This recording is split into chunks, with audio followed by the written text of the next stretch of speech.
परमेश्वरଙ୍କ ଅତି ଆଶ୍ଚର୍ଯ୍ୟ ନାମର ଗୌରବ ହେଉ। ଆଜି ପୁଣି ଥରେ ଆପଣମାନଙ୍କ ସମ୍ମୁଖରେ ଗୋଟିଏ ଛୋଟ ବିଷୟ ନେଇ ଆସିବା ପାଇଁ ପ୍ରଭୁ ମୋତେ ଅନୁଗ୍ରହ କଲେ। ଏଥି ନିମନ୍ତେ ମୁଁ ପରମେଶ୍ୱରଙ୍କୁ ଧନ୍ୟବାଦ ଦିଏ। ପ୍ରିୟ ପ୍ରଭୁଙ୍କ ଲୋକମାନେ, ଆଜି ମୁଁ ଯେଉଁ ବିଷୟ ଆପଣମାନଙ୍କ ସମ୍ମୁଖରେ ରଖିବା ପାଇଁ ଇଚ୍ଛା କରେ ସେ ବିଷୟ ହେଲା ପରିବର୍ତ୍ତନର ପ୍ରମାଣ। ଜଣେ ବ୍ୟକ୍ତି କିପରି ଜାଣିପାରିବ ସେ ବାସ୍ତବରେ ପରିବର୍ତ୍ତନ ହୋଇଛି କି ନାହିଁ, ତାର ପ୍ରମାଣ କ'ଣ ଅଟେ? ଆଜି ଆମମାନଙ୍କୁ ନିତାନ୍ତ ସୁନିଶ୍ଚିତ ହେବା ଦରକାର ଆମେମାନେ ଆଜି ବାସ୍ତବରେ କ'ଣ ପରିବର୍ତ୍ତନ ହୋଇଅଛୁ କି? ଯଦି ଆମେ ଭାବୁଛୁ ମୁଁ ପରିବର୍ତ୍ତନ ହୋଇଅଛି, ତାହେଲେ ମୁଁ କେଉଁ ବିଷୟରେ ମୁଁ ଜାଣିପାରିବି ମୋର ପ୍ରମାଣ କ'ଣ ଅଟେ ମୁଁ ବାସ୍ତବରେ ପରିବର୍ତ୍ତନ ହୋଇଅଛି ବୋଲି? ପ୍ରିୟ ପ୍ରଭୁଙ୍କ ଲୋକମାନେ, ଏହା ଆମମାନଙ୍କୁ ନିତାନ୍ତ ଜାଣିବାର ବିଷୟ ରହିଅଛି। ଆଜି ମୁଁ ଆପଣମାନଙ୍କ ସମ୍ମୁଖରେ ଏହି ଛୋଟ ବିଷୟ ରଖିବା ପାଇଁ ଚାହେଁ। ଆସନ୍ତୁ ଆମେମାନେ ଦେଖିବା ଜଣେ ବ୍ୟକ୍ତି କିପରି ଜାଣିପାରିବ ସେ ବାସ୍ତବରେ ପରିବର୍ତ୍ତନ ହୋଇଅଛି କି ନାହିଁ। ପ୍ରଥମ ବିଷୟ ଯାହାକି ଲେଖାଯାଏ 2 Corinthians 5:17 ପଦ ମୁଁ ପଢ଼ିବା ପାଇଁ ଚାହେଁ। ଏଣୁ ଯଦି କେହି ଖ୍ରୀଷ୍ଟଙ୍କ ଠାରେ ଅଛି, ତେବେ ସେ ନୂତନ ସୃଷ୍ଟି ହୋଇଅଛି, ପୁରାତନ ବିଷୟ ସବୁ ଲୋପ ପାଇଅଛି, ଦେଖ ନୂତନ ବିଷୟ ସବୁ ହୋଇଅଛି। ଜଣେ ବ୍ୟକ୍ତି କିପରି ଜାଣିପାରିବ ସେ ବାସ୍ତବରେ ପରିବର୍ତ୍ତନ ହୋଇଅଛି କି ନାହିଁ? ତାର ପସନ୍ଦ ଏବଂ ନା ପସନ୍ଦର ଜଣାପଡ଼େ। ଆଜି ସେ କେଉଁ ବିଷୟକୁ ପସନ୍ଦ କରୁଅଛି? ଯଦି ସେ ବାସ୍ତବରେ ପରିବର୍ତ୍ତନ ହୋଇଅଛି, ତାହେଲେ ସେ ନୂତନ ଭାବରେ ଗଢ଼ା ଯାଇଅଛି। ଆଉ ଜଣେ ବ୍ୟକ୍ତି ନୂତନ ଭାବରେ ଗଢ଼ା ଯାଇଅଛି, ତାହେଲେ ସେ ନୂତନ ବିଷୟକୁ ପସନ୍ଦ କରିବ। ଏହି ସ୍ଥାନରେ ଆମେମାନେ ଦେଖିବାକୁ ପାଉ ସେ ନୂତନ ସୃଷ୍ଟି ହୋଇଅଛି। ତା ଜୀବନରେ ଯେଉଁ ପୁରାତନ ବିଷୟ ଥିଲା, ପୁରାତନ ଆଚରଣ ଥିଲା, ପୁରାତନ ସ୍ୱଭାବ ଥିଲା, ତାହା ଲୁପ୍ତ ହୋଇଅଛି। ତା ଜୀବନରେ ନୂତନ ବିଷୟ ସବୁ ହୋଇଅଛି। ସେ ନୂତନ ବିଷୟକୁ ପସନ୍ଦ କରିବ। ଏହା ପ୍ରମାଣ ଅଟେ ଜଣେ ବାସ୍ତବ ପରିବର୍ତ୍ତନର। ଜଣେ ବ୍ୟକ୍ତି କିପରି ଜାଣିପାରିବ ସେ ବାସ୍ତବରେ ପରିବର୍ତ୍ତନ ହୋଇଅଛି କି ନାହିଁ? ତାର ପସନ୍ଦ ଏବଂ ନା ପସନ୍ଦ ଜଣା ପଡ଼ିବ। ଆଜି ସେ କେଉଁ ବିଷୟକୁ ପସନ୍ଦ କରୁଅଛି? ସେ ନୂତନ ବିଷୟକୁ ଯଦି ପସନ୍ଦ କରୁଅଛି, ତାହେଲେ ସେ ପରିବର୍ତ୍ତନ ହୋଇଅଛି ବାସ୍ତବରେ। ଆଉ ଯଦି ଆମେମାନେ ଦେଖିବା କଳସୀୟ ପୁସ୍ତକ 3:2 ପଦରେ, ପାର୍ଥିବ ବିଷୟରେ ଆସକ୍ତ ନ ହୋଇ ଊର୍ଦ୍ଧ୍ୱସ୍ଥ ବିଷୟ ପ୍ରତି ଆସକ୍ତ ହେବ। ସେ ପାର୍ଥିବ ବିଷୟରେ ଆଉ ଆସକ୍ତ ହେବ ନାହିଁ। ସେ ପୁରାତନ ବିଷୟ ପ୍ରତି ଆଉ ଆସକ୍ତ ହେବ ନାହିଁ। ସେ ଊର୍ଦ୍ଧ୍ୱସ୍ଥ ବିଷୟ ପ୍ରତି ଆସକ୍ତ ହେବ। ସେ ଊର୍ଦ୍ଧ୍ୱସ୍ଥ ବିଷୟ ପ୍ରତି ସେ ଆସକ୍ତ ହେବ। ସେ ଊର୍ଦ୍ଧ୍ୱସ୍ଥ ବିଷୟକୁ ପସନ୍ଦ କରିବ। ପ୍ରିୟ ପ୍ରଭୁଙ୍କ ଲୋକମାନେ, ଯଦି ଆମେମାନେ ଦେଖିବା ଯାକୋବ ପୁସ୍ତକ 3:17 ପଦରେ, କିନ୍ତୁ ଊର୍ଦ୍ଧ୍ୱରୁ ଆଗତ ଜ୍ଞାନ ପ୍ରଥମରେ ପବିତ୍ର, ଦ୍ୱିତୀୟରେ ଶାନ୍ତିପ୍ରିୟ, ମୃଦୁଶୀଳ, ବାଧ୍ୟ, ଦୟା ଓ ଉତ୍ତମ ଫଳରେ ପରିପୂର୍ଣ୍ଣ, ସନ୍ଦେହ ଶୂନ୍ୟ ଓ ନିଷ୍କପଟ। ଏସବୁ ଊର୍ଦ୍ଧ୍ୱରୁ ଆସୁଅଛି। ଏସବୁକୁ ସେ ପସନ୍ଦ କରିବ। ଏହା ପ୍ରମାଣ ଅଟେ। ଜଣେ ବାସ୍ତବ ପରିବର୍ତ୍ତନର ପ୍ରମାଣ ଏହା ଅଟେ। ସେ ନୂତନ ବିଷୟକୁ ପସନ୍ଦ କରିବ। ଯେ ନୂତନ ବିଷୟକୁ ପବିତ୍ର ଅଟେ, ଶାନ୍ତିପ୍ରିୟ, ମୃଦୁଶୀଳ ଅଟେ, ଏହା ପ୍ରମାଣ ଅଟେ। ଆସନ୍ତୁ ଆମେମାନେ ଦେଖିବା ଦ୍ୱିତୀୟ ବିଷୟ ଜଣେ ବ୍ୟକ୍ତି କିପରି ଜାଣିପାରିବ, ଯାହାକି ଲେଖାଯାଏ ରୋମିଓ ଲିଖିତ ସୁସମାଚାର ତାର 8:16 ପଦ।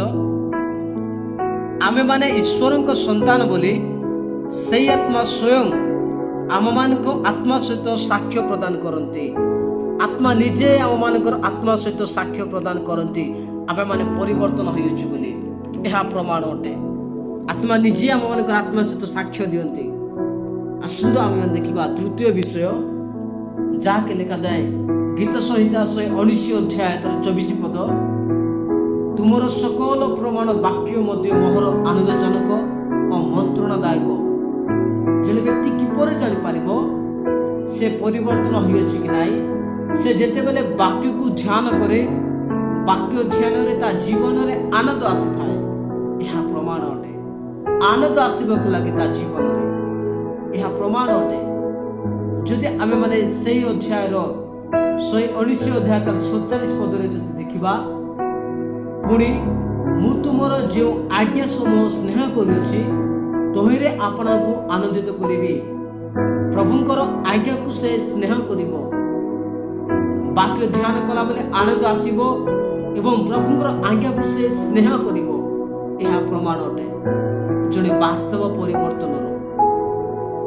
ଆସନ୍ତୁ ଆମେମାନେ ଚତୁର୍ଥ ବିଷୟ ଦେଖିବା କି ଜଣେ ବ୍ୟକ୍ତି କିପରି ଜାଣିପାରିବ ସେ ବାସ୍ତବରେ ପରିବର୍ତ୍ତନ ହୋଇଛି କି ନାହିଁ, ଯାହାକି ଲେଖାଯାଏ ପ୍ରଥମ ଯୋହନ 1 ତାର 3 ପଦ। ଯାହା ଆମେମାନେ ଦେଖିଅଛୁ ଓ ଶୁଣିଅଛୁ ତାହା ତୁମମାନଙ୍କୁ ମଧ୍ୟ ଜଣାଉଛୁ, ଯେପରି ତୁମମାନଙ୍କର ମଧ୍ୟ ଆମମାନଙ୍କ ସହିତ ସହଭାଗିତା ହୋଇପାରେ, ଆଉ ଆମମାନଙ୍କର ସହଭାଗିତା ପିତା ଓ ତାହାଙ୍କର ପୁତ୍ର ଯୀଶୁ ଖ୍ରୀଷ୍ଟଙ୍କ ସହିତ ଅଛି। ଜଣେ ବ୍ୟକ୍ତି କିପରି ଜାଣିପାରିବ ସେ ପରିବର୍ତ୍ତନ ହେଉଛି କି ନାହିଁ? ସେ ପ୍ରଭୁଙ୍କର ଲୋକମାନଙ୍କର ସହଭାଗିତାକୁ ପସନ୍ଦ କରେ। ସେ ପସନ୍ଦ କରିବ, ପ୍ରଭୁଙ୍କର ଲୋକମାନଙ୍କର ସହଭାଗିତାକୁ ପସନ୍ଦ କରିବ। ସେ ପସନ୍ଦ କରିବ ପ୍ରିୟ ପ୍ରଭୁଙ୍କ ଲୋକମାନେ। ଏହା ପ୍ରମାଣ ଅଟେ, ଏହା ପ୍ରମାଣ ଅଟେ। ଯଦି ଆମେମାନେ ଦେଖିବା ଯୀଶୁଙ୍କର ଶିଷ୍ୟମାନେ ଯୀଶୁଙ୍କ ସହିତ ଥିଲେ, ଯୀଶୁଙ୍କ ସହିତ ସେମାନେ ରହିଲେ। ଆଉ ଯେତେବେଳେ ଆମେମାନେ ପ୍ରେରିତ ପୁସ୍ତକ 2 ତାର 42 ପଦରେ ଦେଖିବା, ସେମାନେ ପ୍ରେରିତ ମାନଙ୍କର ଶିକ୍ଷାରେ, ସହଭାଗିତାରେ, ରୋଟି ଭାଙ୍ଗିବାରେ ଓ ପ୍ରାର୍ଥନା କରିବାରେ ନିବିଷ୍ଟ ଚିତ୍ତ ହୋଇ ରହିଲେ। ସେମାନେ ପ୍ରେରିତ ମାନଙ୍କ ସହିତ ରହିଲେ, ପ୍ରେରିତ ମାନେ ଯୀଶୁଙ୍କ ସହିତ ରହିଲେ। ଶିଷ୍ୟମାନେ ଏହି ସ୍ଥାନରେ ଦେଖିବାକୁ ପାଉ, ପ୍ରେରିତ ମାନଙ୍କ ସହିତ ସେମାନେ ରହିଲେ, ଯେଉଁମାନେ ଯେତେବେଳେ ପିତର ପ୍ରଚାର କଲେ ସେମାନେ ପ୍ରେରିତ ମାନଙ୍କ ସହିତ ରହିଲେ, ସହଭାଗିତାରେ ରହିଲେ। ସେମାନେ ସହଭାଗିତାକୁ ପସନ୍ଦ କଲେ। ଏହା ପ୍ରମାଣ ଅଟେ ଜଣେ ବାସ୍ତବ ପରିବର୍ତ୍ତନ ବ୍ୟକ୍ତିର ପ୍ରମାଣ ହେଲା ସେ ପ୍ରଭୁଙ୍କର ଲୋକମାନଙ୍କର ସହଭାଗିତାକୁ ପସନ୍ଦ କରିବ। ଆସନ୍ତୁ ଆମେ ପଞ୍ଚମ ବିଷୟ ଦେଖିବା କି ଜଣେ ବ୍ୟକ୍ତି କିପରି ଜାଣିପାରିବ ସେ ପରିବର୍ତ୍ତନ ହୋଇଛି କି ନାହିଁ, ଯାହାକି ଲେଖାଯାଏ ପ୍ରଥମ ଯୋହନ 3 ତାର 14 ପଦ। ଆମେମାନେ ଜାଣୁ ଯେ ଆମେମାନେ ମୃତ୍ୟୁକୁ ଅତିକ୍ରମ କରି ଜୀବନରେ ପ୍ରବେଶ କରିଅଛୁ, ଯେଣୁ ଆମେମାନେ ଭାଇମାନଙ୍କୁ ପ୍ରେମ କରୁଅଛୁ। ଯେ ପ୍ରେମ କରେ ନାହିଁ ସେ ମୃତ୍ୟୁର ଅଧୀନରେ ଥାଏ। ସେ କିପରି ଜାଣିପାରିବ?